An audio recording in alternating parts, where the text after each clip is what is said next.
ನಮ್ಮ ಒಂದು ಹಿಂದಿನ ಪೂರ್ವಜರು ಏನು ನಮಗೆ ಸ್ವಾತಂತ್ರ್ಯವನ್ನು ತಂದುಕೊಟ್ಟಿರೋ ನಿಟ್ಟಿನಲ್ಲಿ ಈಗಾಗಲೇ ಈ ಒಂದು ವಕ್ತ ಕಾಯ್ದೆಯ ಒಂದು ಮೊದಲನೇ ಹೆಜ್ಜೆಯ ಒಂದು ಹೋರಾಟವನ್ನು ನಾವೆಲ್ಲರೂ ಕೂಡ ಗೆದ್ದಿದ್ದೀವಿ. ಮುಂದೆ ಕೂಡ ಇವತ್ತೇನು ವೇದಿಕೆ ಮೇಲೆ ನಾವೆಲ್ಲರೂ ಕೂಡ ಇದ್ದೀವಿ. ಖಂಡಿತವಾಗ್ಲೂ ಮುಂದೆ ನಾಸಿರಣ್ಣ ಇರ್ಬೋದು, ಭರತ್ ರೆಡ್ಡಿ ಅವರು ಇರ್ಬೋದು, ಜಿಲ್ಲೆಯ ಅಖಂಡ ಬಳ್ಳಾರಿ ಜಿಲ್ಲೆ ಎಲ್ಲ ಶಾಸಕರು ಕೂಡ ನಿಮ್ಮ ಅಣ್ಣ ತಮ್ಮಂದರಾಗಿ ಇವತ್ತು ನಾವು ರಾಜಕೀಯ ಜೀವನದಲ್ಲಿದ್ದೀವಿ. ನಿಮ್ಮ ವಿಶ್ವಾಸ, ಪ್ರೀತಿ, ಅಭಿಮಾನಕ್ಕೆ ಯಾವತ್ತೂ ಕೂಡ ಧಕ್ಕೆ ಬರದಂಗೆ ನಿಮ್ಮ ಜೊತೆ ಇರ್ತೀವಂತ ವೇದಿಕೆಯಲ್ಲಿ ಹೇಳಲಿಕ್ಕೆ ನಾನು ಇಷ್ಟಪಡ್ತೇನೆ. ಬಾಬಾ ಸಾಹೇಬ್ ಅಂಬೇಡ್ಕರ್ ಅವರು ಮಾತು ಹೇಳ್ತಾರೆ, ಇತಿಹಾಸ ಮಾಡ್ತಾರೆ ಯಾರು ಇತಿಹಾಸ ಸೃಷ್ಟಿಸಲಾರ ಅಂತೇಳಿ. ತಾವು ಬಿಜೆಪಿಯ ಒಂದು ಮನಸ್ಥಿತಿಯನ್ನು ತಾವೆಲ್ಲ ಅರ್ಥಕೊಂಡಿದ್ದೀರಿ. ಇವತ್ತು ಅವರು ಇತಿಹಾಸವನ್ನು ಮರ್ತಿದ್ದಾರೆ. ಇವತ್ತು ಅವರಿಗೆ ಕೊಟ್ಟಂತ ಒಂದು ಜನಾದೇಶವನ್ನು ದುರ್ಬಳಕೆ ಮಾಡಿಕೊಂಡು ಜನರ ಪ್ರೀತಿ ಅಭಿಮಾನಕ್ಕೆ ಅವರು ವಿರುದ್ಧವಾಗಿ ಇವತ್ತು ನಡ್ಕೊಂತ ಇದ್ದಾರೆ.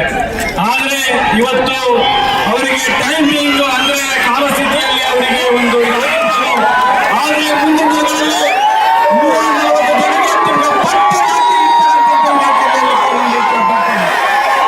ಅದೇ ರೀತಿಯಾಗಿ ಇವತ್ತು ನಾವೆಲ್ಲರೂ ಕೂಡ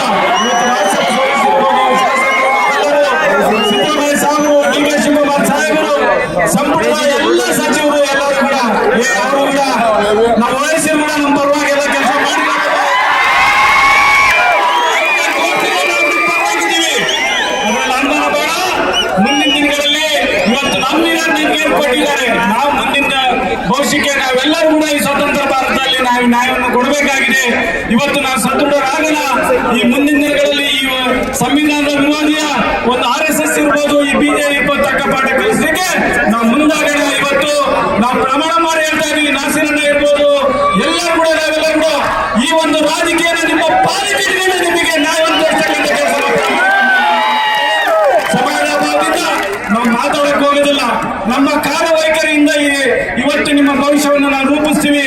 ಇವತ್ತು ಏನು ದುರಾಡಳಿತ ಇದೆ ಅದಕ್ಕೆ ತಕ್ಕ ಪಾಠವನ್ನು ಕಲಿಸಿ ಮುಂದಿನ ದಿನದಲ್ಲಿ ಭವಿಷ್ಯ ರೂಪಿಸಿ ನಿಮ್ಮ ಮುಖದಲ್ಲಿ ಒಂದು ಆನಂದ ಭಾಷೆ